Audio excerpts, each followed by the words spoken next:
Ciao e benvenuto o benvenuta in questa lezione di presentazione di questo tool informatico pensato per gestire i corsi, un software per poter gestire i corsi di formazione erogati da agenzie formative, ma anche da associazioni culturali, associazioni sportive, perché come vedremo prevede tutta una serie di possibilità di inserimento dati che può essere utilizzata dalle più svariate istituzioni che erogano i corsi di formazione, segnatamente la possibilità di inserire corsi fatti in presenza, in videoconferenza e anche a distanza, come fanno spesso le agenzie formative. E poi anche le possibilità di pagamento mese per mese, come avviene nelle società sportive o anche in associazioni culturali, nelle scuole di ballo o altre istituzioni del genere. Quindi questo software è un software molto semplice da utilizzare, ha un ambiente di inserimento dati che ora andremo a passare rapidamente in rassegna, ha un ambiente di consultazione dati da cui si potranno appunto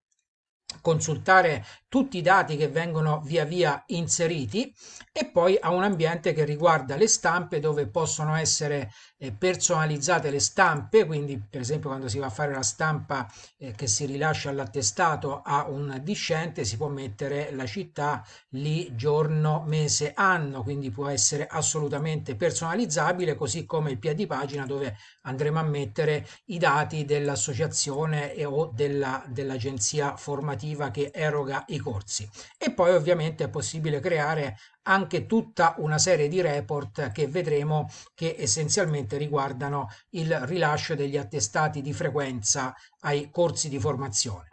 Quindi dicevo, innanzitutto abbiamo questo ambiente di inserimento dati e nelle lezioni successive andremo a vedere pian piano come popolare prima di tutto il database in queste tendine di inserimento dati e poi andremo a inserire tre corsi, ciascuno per ogni categoria, quindi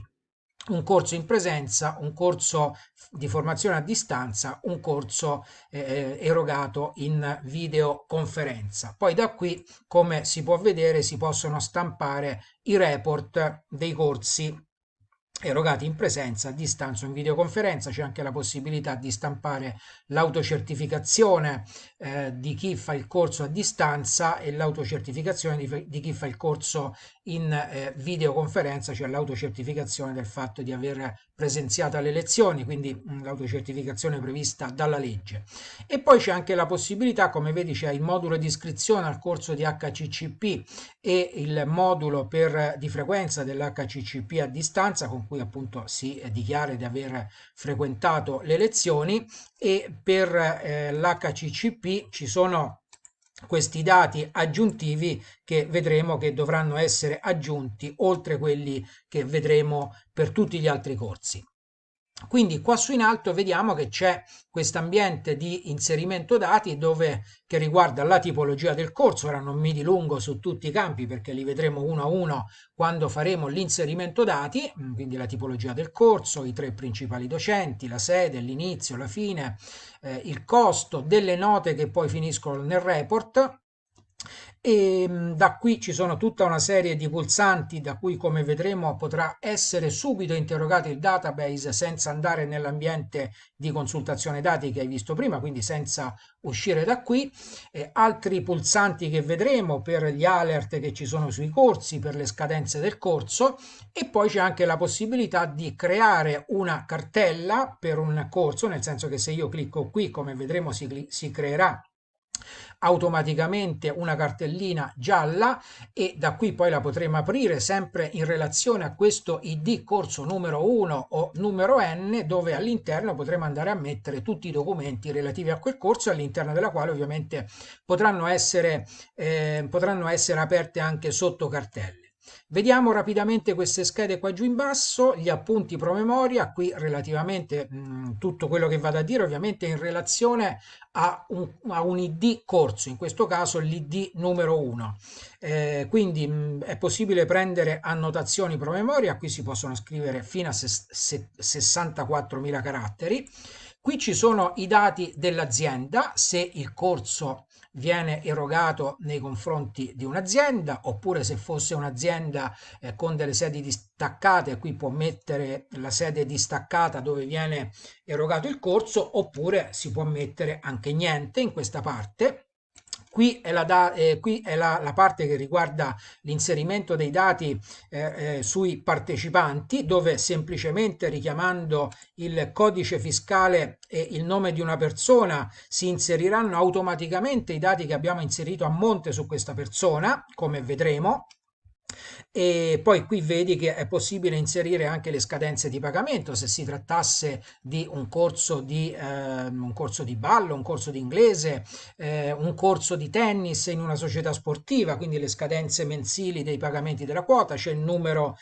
della tessera. Ovviamente tutti questi dati saranno inseriti per ogni allievo una volta soltanto, di modo che se l'anno dopo riviene a fare il corso o tra 5 anni, come nel caso dell'HCCP, ritorna a fare il corso, basterà tornare qui, scegliere il nome della persona e verranno automaticamente inseriti tutti i suoi dati anagrafici in tutte queste caselle che vedi in grigio. Poi abbiamo i docenti, quindi oltre direttore, docente e codocente potremmo inserire altri docenti con i suoi dati, quello che insegna, la mail, il compenso per il corso.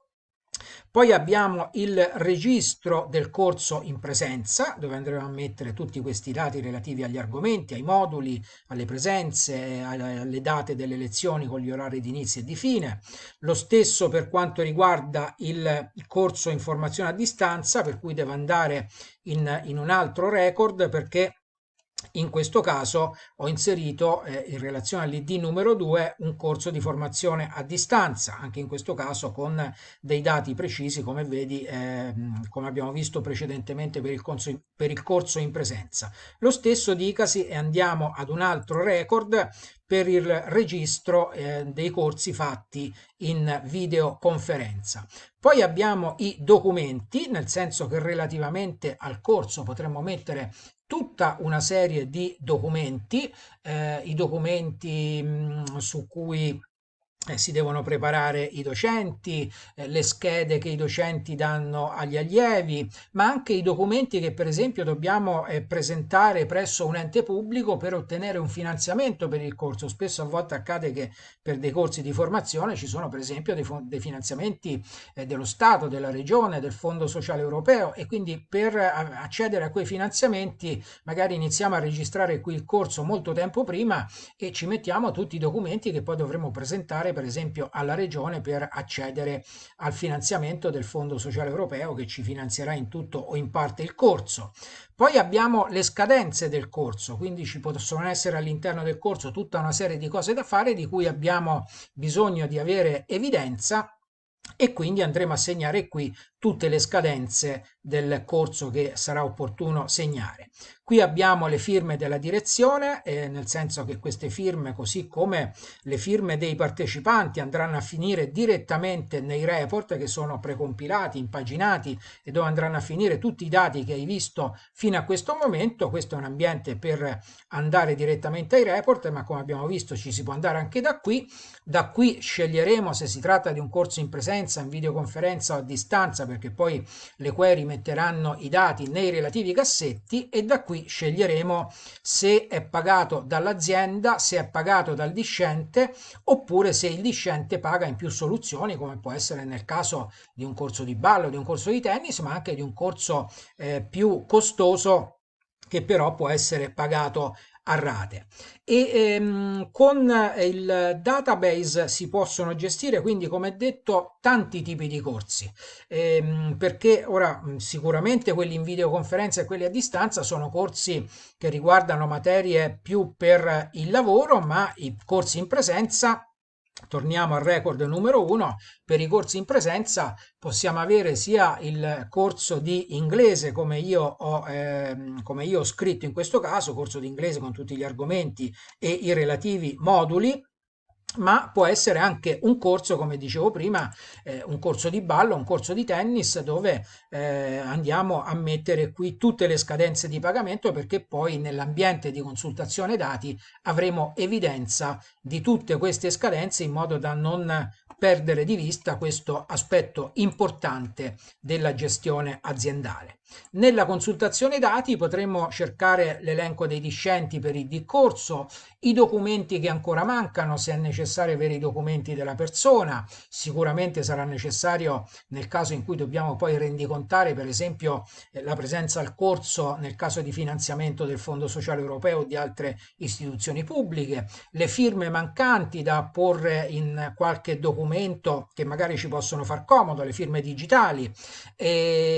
Possiamo cercare il corso per tutti i corsi, per quelli aperti, per quelli chiusi, possiamo aggiornare la lista di quelli aperti e di quelli chiusi, possiamo cercare i docenti per il corso, i compensi dei docenti e per quanto riguarda i corsi soggetti a scadenza, come per esempio quelli dell'HCCP, che ogni 5 anni vanno rifatti per lavorare con gli alimenti nei ristoranti o nelle gastronomie. Qui aggiorneremo la lista, avremo tutti gli alert e la ricerca anche degli alert, nel senso che poi gli alert ci compariranno automaticamente anche quando apriremo il file, se ci fosse un alert su un corso che è soggetto a scadenza in data di oggi, non che il corso scade oggi, ma che abbiamo un alert oggi perché dobbiamo magari dire alla persona guarda che tra 3 mesi ti scade il corso dell'HCCP, lo devi rifare, sennò poi magari tu ti scordi e ti fanno anche la multa o fanno la multa al tuo datore di lavoro. Possiamo cercare i corsi per modalità di erogazione, quelli fatti in presenza, quelli in videoconferenza, quelli a distanza e tutte e tre queste categorie poi le potremo ricercare anche per range date. E potremo cercare anche le scadenze relative ai documenti, cioè quando c'è una scadenza per esempio relativa alla presentazione di un documento alla regione per ottenere il finanziamento dal Fondo Sociale Europeo. E poi riguardo ai pagamenti abbiamo vediamo quello che ancora c'è in sospeso, che non ci è stato pagato, se il corso era a carico dell'azienda, se era a carico del discente in un'unica soluzione o se era a carico del discente in più soluzioni. L'ultima cosa l'avevamo già vista, questa delle stampe, quindi diciamo che questa lezione di presentazione di questo tool informatico può finire qui e ti aspetto nelle prossime lezioni in cui cominceremo con il vedere il suo utilizzo e le modalità di inserimento dati. Ti aspetto nella prossima lezione. Ciao!